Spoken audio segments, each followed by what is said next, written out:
This message comes from NPR sponsor Rosetta Stone, an expert in language learning for 30 years. Right now, NPR listeners can get Rosetta Stone's lifetime membership to 25 different languages for 50% off. Learn more at rosettastone.com/NPR.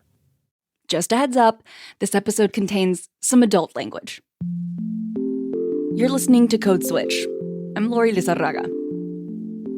I recently read a book of poetry that a producer colleague of mine has been recommending. Actually, it's a book of love letters.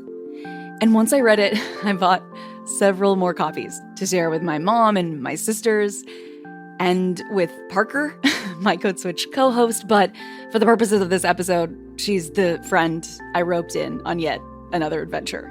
All right, I'm recording. I'm recording too. Okay. Hi, Parker. Hi, Lori.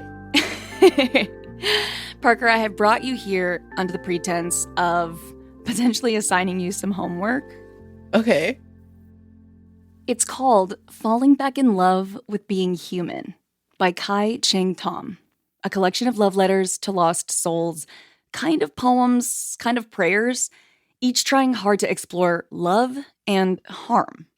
And after each letter, there's a prompt, an opportunity or challenge to go somewhere, do something, write to someone, think.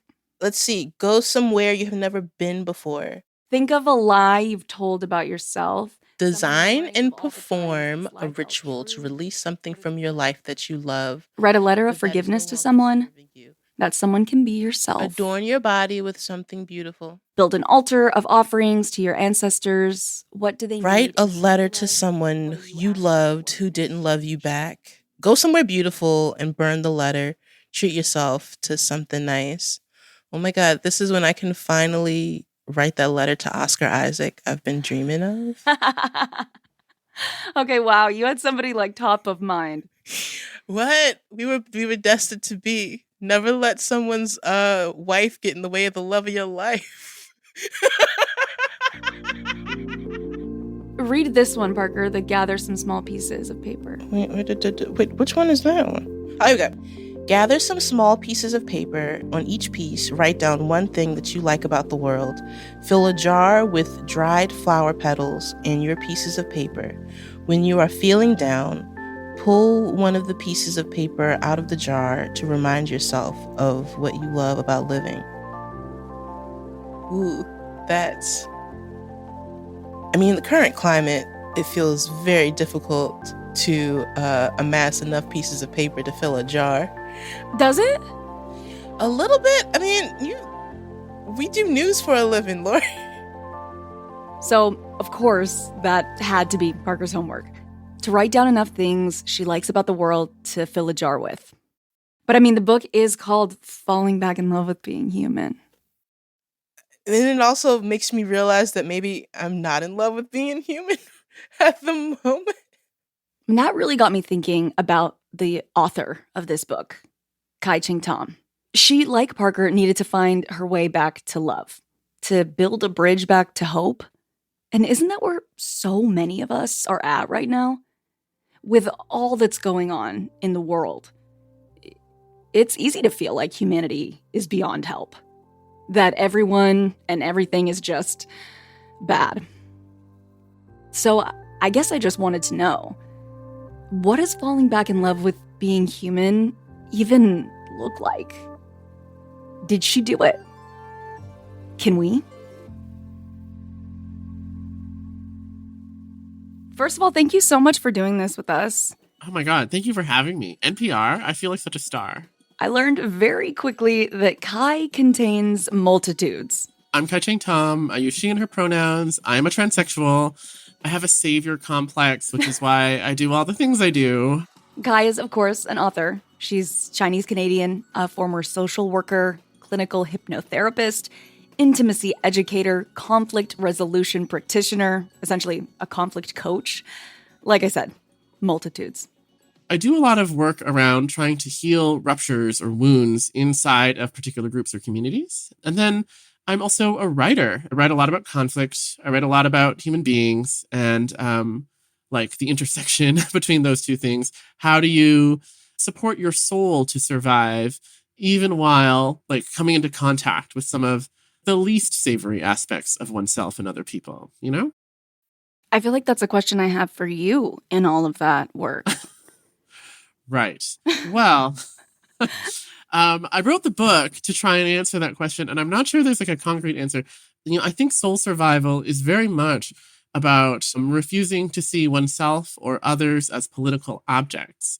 Something I think about all the time as a former sex worker is that human beings have a right to beauty and a right to pleasure. I think those are the first things to go when we start to like do austerity or prisons or occupations or whatever. But if we really think that every single human being on the planet, no matter who they are, what their identity is, their privilege or lack thereof, like that we are entitled to beauty in our lives, that makes it impossible to treat human beings like objects. And so I think this is sort of the way. And a lot of your work, as you've already mentioned, both as a writer and as a facilitator, seems to center that, right? Love and dealing with conflict. What do you think draws you to that? You mentioned the savior complex, so I'm curious if those things are one and the same. Oh, totally. Yeah, it's my deep-seated psychological trauma and the persona that I have formed in order to deal with that. You know, I grew up in Vancouver as like a little gay kid. And yeah, it was very challenging in a lot of ways. Coming out as a trans girl in my teens, there was just like a lot of turmoil. It was like the mid thousands. It wasn't really heard of, at that time. And so much of the work I do is about trying to create the world that I want to live in. And I used to think that was bad and narcissistic, and I still think it's kind of narcissistic.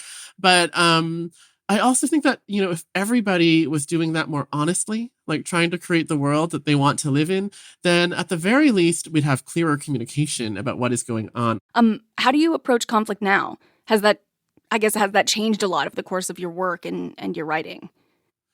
Yeah, I would say so. I started out as a psychotherapist, and I was doing sex work on and off to try and like to pay for school and stuff. Sure. And I got into conflict, largely by accident. I'm a dramatic person, and so I'm in a lot of conflict, and I was losing a lot of friends and relationships. And I have to say, it wasn't just me. All the queers seemed to be very dramatic, around me. And at some point, I was like, I think this is because of trauma. We were all really struggling to survive. Absolutely. And if I drop into the seriousness of that for a moment, I think, there's something here about when people are struggling to survive, it's hard to be kind to oneself, which makes it hard to be kind to others. But the paradox of that is if we are not kind to ourselves and others, that makes it even harder to survive. And I think that is what the actual, serious core of my work is. It's about trying to undo that loop of like, we treat each other badly, so we'll treat each other even more badly. And it's sort of like, what would happen if we responded to bad treatment with compassion instead?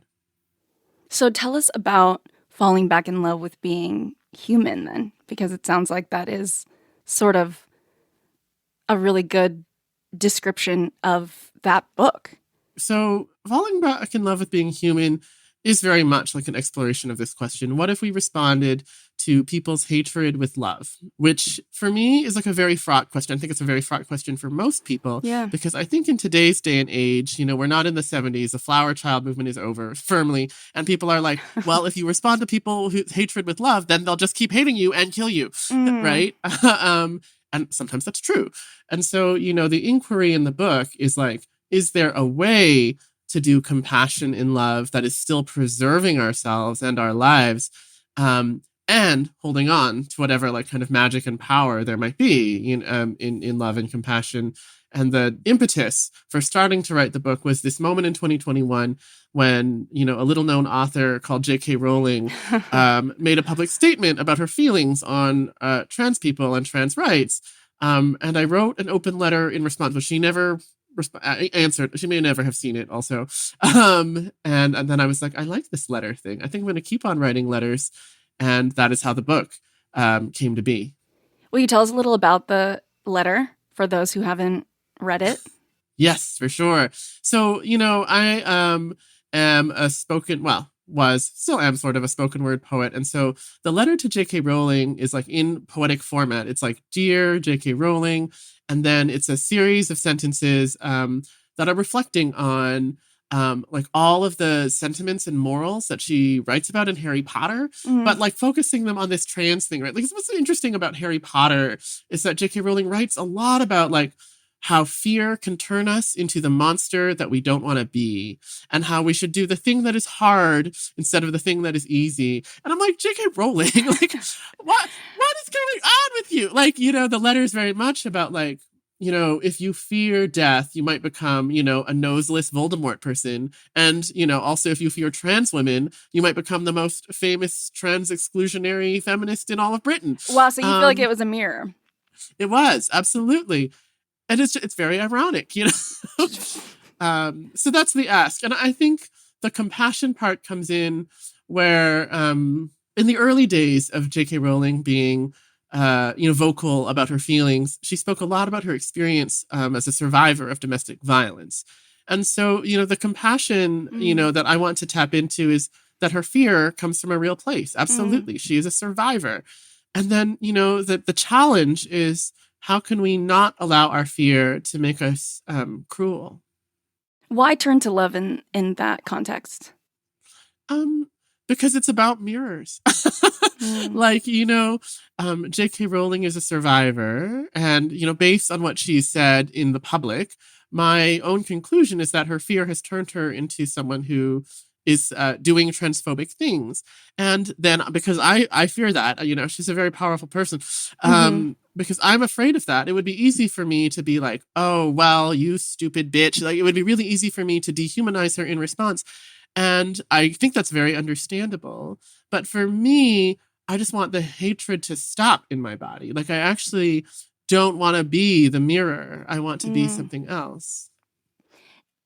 When you talk about this book or that approach, do you feel like it's ever perceived, or is it often perceived as a naive approach?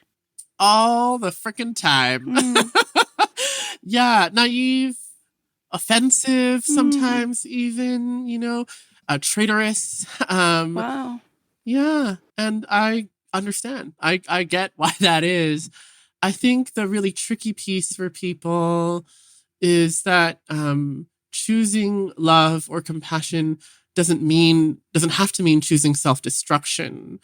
It is more about refusing to allow people who are dehumanizing us to take away the part of us that holds compassion. It's so interesting to think like some of the main transphobic criticisms that come out of the TERF movement are like, well, keep trans women out of prison so that women can be safe, and no trans women in women's shelters. And I'm like, yes, the problem is that we live in a world where women are impacted by poverty and domestic violence and have to live in shelters. The problem is that women are trapped in prisons.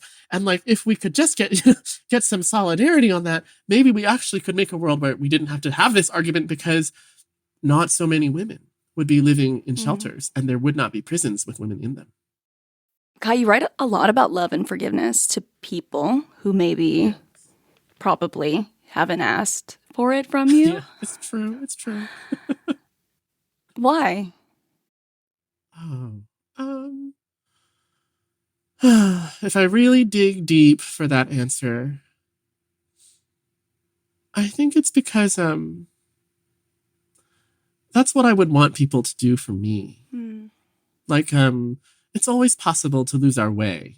It's always possible to like fall into ignorance, hatred, becoming not the person that we hoped to be. And I think in my heart of hearts, I'm always hoping that other people can see me for who I could be instead of the failures that I am. And that might help me to become better. That's what I long for myself. And I don't think that I can hope to receive that unless I offer it to other people. Does it matter if they accept your forgiveness or not? No. I think that if we make success contingent on people accepting forgiveness. We're going to have a lot of feelings of, failure. Yeah. It's much more about our own process Sure. of doing that. Yeah, That still feels healing. exactly. After the break, more from Cheng Thom, plus how Parker's jar of joy turns out. How many of these am I supposed to do? How many have I done? Why is this hard? That's coming up. Stay with us.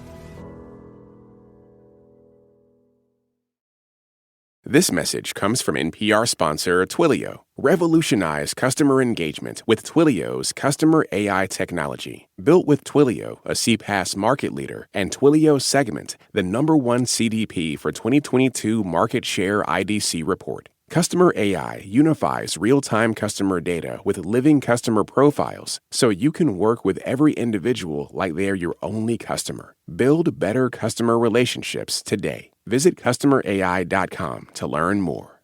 This message comes from NPR sponsor Apple Card. Earn 3% daily cash back when you use Apple Card to buy a new iPhone 15, AirPods, or any products at Apple. And automatically grow your daily cash at 4.15% annual percentage yield when you open a savings account. Apply for Apple Card in the Wallet app on iPhone. Subject to credit approval. Savings is available to Apple Card owners subject to eligibility. Savings accounts by Goldman Sachs Bank USA. Member FDIC. Terms apply.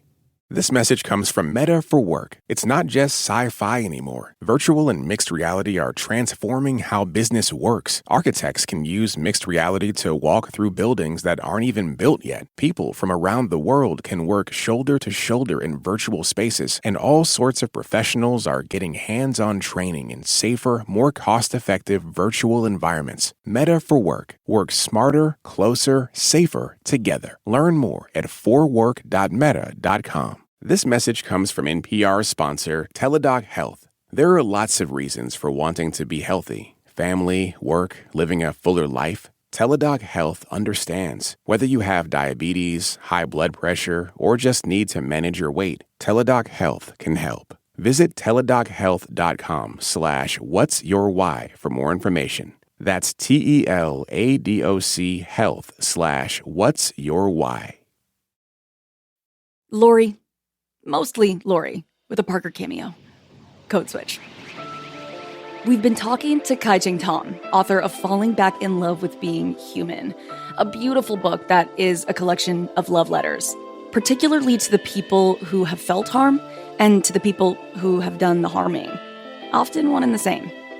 But before we get back to that conversation, I have to do a quick check-in on Parker. She graciously, albeit skeptically, accepted the assignment to follow one of the prompts from Kai's book, to fill a jar with notes about all the different things she likes about the world, things she loves about living. And like every great student, she turned it in late at night, slightly tipsy. What do I like about the world? I like the occasional, delightful unpredictability of a day. Like you start with the day thinking you know what's going to happen, and then you pivot and all of a sudden you're having like some grand adventure for an afternoon, you know? All right, I'll write that down. And now it goes in the jar. What else do I like about the world? I like donuts. I think that was a great invention by man. Donuts. Donuts. I just underlined it 3 times. I like things like about the world. When babies discover new things. I like that. You know, saw a video of a baby realizing he had opposable thumbs. Like he realized he could do a thumbs up, but it took him a second and he figured it out. Pedro Pascal and Gong Yu are very important investments in our society. They go in the jar. How many of these am I supposed to do? How many have I done? Why is this hard? Crows. I like crows. The Atlantic Ocean. I like beehives. the pronunciation of Kansas, Arkansas, and the Arkansas River, that we pretend Groundhog Day means something. So clearly, Parker was getting into the swing of things. Meanwhile, in my conversation with Kai, I wanted to have her read one of the letters that felt really special to me, because this one wasn't just a letter to others. It was a letter that was, in large part, to herself.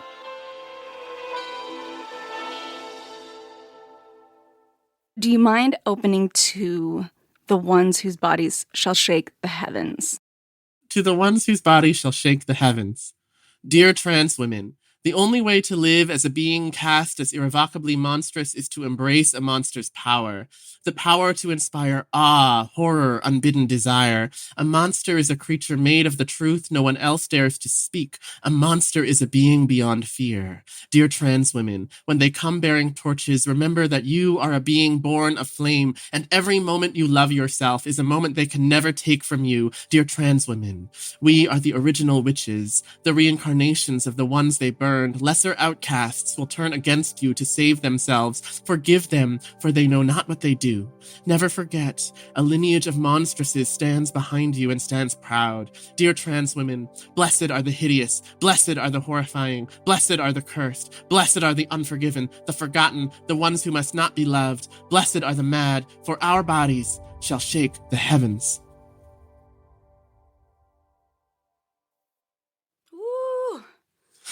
Ooh, took us to church. I don't know which church, but some church. Some church. So beautiful. Oh my goodness. Many of the first poems give love to aspects of yourself or your own experiences, Kai, particularly trans womanhood. Yes. Why was that important to you? Oh, yeah. Well, I come from a lineage of trans women of color activists, writers, and artists who, really believe, or believed in some cases, they're no longer on the planet with us, that the trans feminine experience has something to offer all of humanity. All of humanity. And I think that's so true. And then there's something specific for trans feminine people and trans women, which is like that we're always being kind of put into the predator role or the monster role. And so many of the contemporary queer rights movements are about like, no, we're not monsters. We're actually good. And I like that. But there's also so much power in embracing the monstrous. I really like that. Thank you. I like it too. You write about some of your experiences as a sex worker, and you invoke things about the contradictions and complications of that experience in this book. And early on, you ask readers in one of your prompts to imagine a world in which all sex workers are considered sacred and holy, deserving of workers' rights, health benefits, and compensation of their choosing. For an industry that's still criminalized in so many ways and infrequently framed in the context of how you're describing it.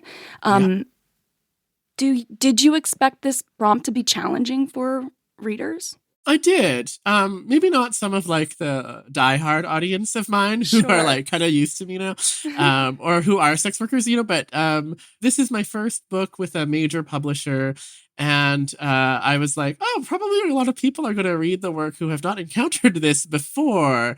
So I did think it would be challenging for two reasons. First, whorephobia, or the hatred of sex workers, which is just like the instinctive disgust that people feel towards sex work and like the stigma around that. I thought that would be hard. And then I also think that there can be this thing of like saviorism, actually, like the wanting to rescue sex workers and being like, oh, like what a horrible thing. But what I really hope people get out of that exercise, if they really do it in a depthful way, is that a world that is safe and that honors the contributions of sex workers would not only be better for sex workers, but for everybody. Because a world that acknowledged that people who do that kind of labor still have workers' rights is one that would have to acknowledge that everybody has workers' rights. Will you turn to page 113 and read us to the ones who watched? This one hurt. You were the only ones I couldn't forgive. It's strange. It took me almost no time at all to let go of my rage toward the men who sexually assaulted me. It happened so many times, and I rarely thought of revenge. Once I was physically attacked in public. strangled from behind by a stranger, and it never once occurred to me to be angry. The way I grew up, violence was like the weather. A lightning strike, a monsoon, ferocious and tragic, yes, but also something to be expected. You prepared for it. You endured it. You picked up the pieces and moved on. So that's what I did. And the fury that stayed with me wasn't about the assailants, the abusers, the perpetrators. It was about everyone around me who watched and did nothing. Well, not quite nothing. You gossiped about it, whispered about it, told lurid tales about it, picked sides and made innuendos and cooked up pious opinions, waving your banners of judgment, innocent, guilty, wicked, righteous, over and over, an endless cacophony. You made what happened to me worse because you turned it into melodrama, a soap opera for your entertainment and education. I want you to know my body is not your education. My life is not your entertainment. Do you want to know the truth? You were the ones I wished vengeance upon. I wanted to look into the eyes of the people who hurt me and see into their souls. I wanted to braid flowers into their hair and bathe them in healing herbs. But the bystanders? I wanted to ride on a dragon and set fire to your homes.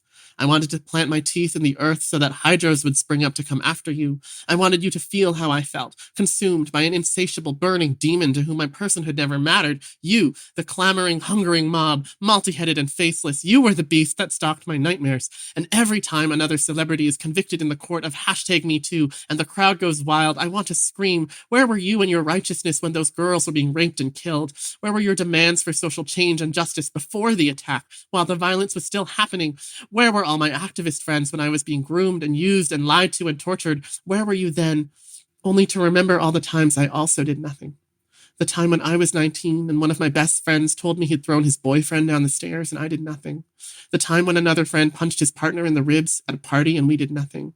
The time a trans woman was sexually assaulted and murdered in public and the whole city of queer activists did nothing. And then I remember why I still reach for you. The ones who watched as I was hurt. Why I'm still trying to believe, to hope against hope. Why despite all the rage in my heart, I'm still trying to make peace with communities that still allow violence to happen. Because despite all my denials, in the end, I'm still nothing more and nothing less than one of you. Oof. Yeah. Oof. You said they were the only ones you couldn't forgive. But you also, in that particular love letter, when you think that you're not going to land on a place of forgiveness, not only do you turn to a place of empathy, but you also turn to a place of common ground, of putting some of the accountability on yourself. Totally. Was that hard to do? Yeah. Well, like I said, I spent a lot of years very enraged by this feeling of like, oh, my community betrayed me and let me down. And they're all such hypocrites because they say all these things, but then they do a different thing. Mm-hmm. And I was asking myself, why? And, in that inquiry, like started to remember stuff. Mm-hmm. Like the examples that in that love letter are real. They happened. And have haunted me, right, for a long time. And I think about what happened in my body when that friend told me I threw my boyfriend down the stairs. Mm-hmm. I remember being like, I'm not saying anything. Mm-hmm. And I think, a big growing edge for me is like, if I can understand how someone can come to be in a place where they throw someone down the stairs, I also really have to be able to understand how can it be that someone could hear that and not know what to say. Because I also want to be like, and we have to intervene, we have to be better. And I'm like, right, we're human no matter what role we're in, which is to say, flawed. Mm. There's a lot of rhetoric, though, in the work of organizers in the trans community and other marginalized communities about embracing that anger or embracing the rage and writing it to energize a movement. So this feels very counter to that. Yeah. Why not stay angry? Well, I don't want to stigmatize anger. I do think there's such power, healing power in rage, and we need it to change society. But it's the staying there that I get worried about. And I think I've become harder line about this as I've gotten a bit more experience and stuff. But I think what I will say is if you have been hurt, it makes all the sense in the world to be angry, and probably we should be angry. Rage is the impulse toward justice. But if we stay in rage, if we don't let it to move through us and out of us, then what happens is we become unable to recognize when we are the ones who are doing harm. And that's how all those weird hypocrisies and mirrors start happening, is that we stay in this like, I'm the victim, I'm the victim, I'm the victim. And so anything I do is justified. And really, that is not true. Actually, that is, if you talk to people who commit domestic violence or intimate partner violence, and they, have not, come around to realizing that they're wrong, that is what they will say. They will say, I am the victim. And that is why I did what I did. And that is a mirror that we need to pay attention to. I love thinking about it in the context of moving in and out of it, moving away from it so that you're not always the perpetrated, but, in many ways, the overcomer, and that, your whole story isn't victimhood, that it's the thing you do after. Yeah, it's the thing you do after. Yeah.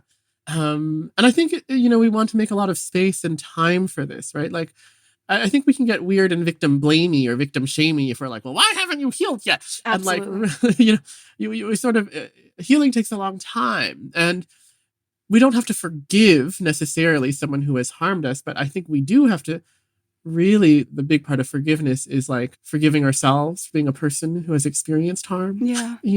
Yeah. I love that. This is my last request of your love letters that I'd love to hear you read.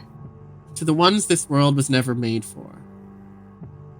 I've never worried about dying. It's the world we live in that I fear, and all the things I might have to see before it ends. The things that people do to one another, and the things I might do to others.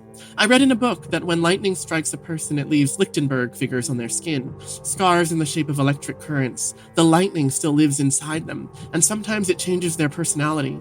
Sometimes it causes phantom pains and memory loss, the uncontrollable spasming of limbs. Sometimes it grants mysterious gifts like a genius talent for playing piano or the ability to foretell the weather. I think this is what violence does to the soul.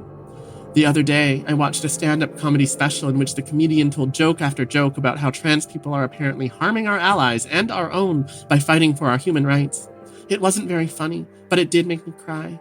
As I listened to the comedian, I could feel the violence still burning in the place where it entered my soul, and I could hear where the violence had entered his. He says he doesn't hate people like me, and I believe him, but hate has almost never been the reason that humans hurt humans. Fear is. I spend a lot of time these days thinking about the kind of person I want to be and all the courage it will take to get there. Today, I looked inside the ocean of my sadness and found a volcano of anger there. The lava said, I am the courageous part of love. Where in the body does courage call home?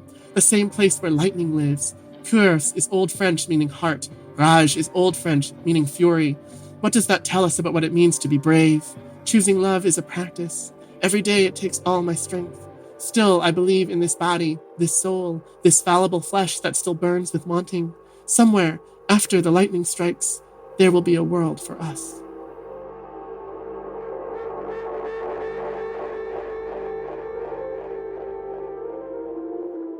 Are you the same person you think that wrote those letters? Yeah, I do in many ways. I think parts of me have evolved and like kept on moving. But in, the book was in so many ways, like an actual spell casting, right? Like a declaration of who I wanted to be. And I think I'm becoming that person, Kai, you wrote that at the very beginning of your book. From the depths of my rage and despair, I needed to find my way back to love. Mm-hmm. Did you fall back in love with being human? 100% yes. I didn't know, honestly, what you would say. Yeah, I think, I'm not sure if I've been asked that before, but it's so interesting to like feel into that and be like, oh, I did. Yeah. Because writing it and manifesting it and praying it and casting spells is one thing. Yeah. But feeling it. It's another. Yeah. So I'm really happy to hear you say 100%. Me too. Yeah, I'm so delighted. It's kind of a surprise, but yeah. I love being human. Kai, thank you so much for talking with us. Truly, this has been such a pleasure. Thanks for making some magic with me.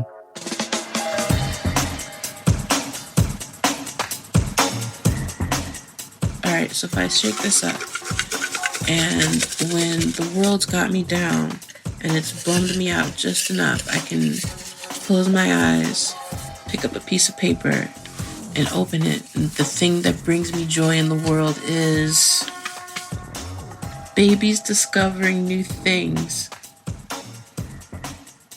Maybe this does work. That instantly made me smile. Okay.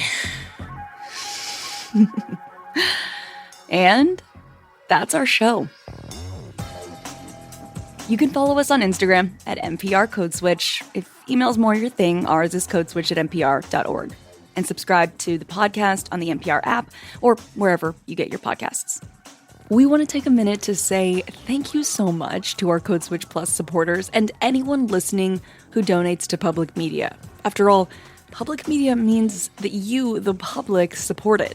Everything you hear from the NPR network really does depend on your contributions. And for anyone listening who isn't a supporter yet, right now is a great time to get actively involved in creating a more informed public. That's our whole mission at NPR. That's why we're here. If you like perks, Code Switch Plus offers sponsor-free listening. If you just want to make a tax-deductible donation to your favorite station or stations in the NPR network, that's great too. We've even had NPR Plus subscribers make additional contributions. What really matters is that you are a part of the community that makes this work possible. Listener support is a powerful resource. It takes all of us doing what we can, when we can, to keep this free public service going. Please give today at donate.npr.org/codeswitch or explore NPR Plus at plus.npr.org. Thanks. This episode was produced by Jess Kung. It was edited by Dahlia Mortada and Leah Danella. Our engineer was Josephine Neonai. And a big shout out to the rest of the Code Switch Massive: Courtney Stein, Xavier Lopez, Christina Calla, Veralyn Williams, Steve Drummond, Julia Carney, Gene Demby, and the one and only B.A. Parker. I'm Lori Lizarraga. Call your bestie. This message comes from Schwab. When it comes to managing your wealth, Schwab gives you more choices, like full-service wealth management and advice when you need it most. You can also invest on your own and trade on thinkorswim, Schwab's powerful award-winning trading platforms. Plus, you'll get low costs, transparent pricing, and 24/7 live help. Schwab understands it's your financial journey, and they believe you should have choices in how you invest. Learn more at schwab.com. This message comes from NPR sponsor Lisa. Join Lisa in the pursuit of better sleep for a better world. When you buy a Lisa mattress, you're not the only one getting a better night's rest. You're also helping fuel Lisa's work with shelters and those in need. Since 2015, Lisa has donated more than 40,000 mattresses to ensure children and families have a safe place to sleep. Visit lisa.com to learn more. That's LEESA.com. It's reading season, gift buying season, and you can follow along NPR's coverage of the best books of 2023 with the Book of the Day podcast. 5 times a week, we feature interviews with the most interesting and important authors today. Listen on the NPR app or wherever you get your podcasts.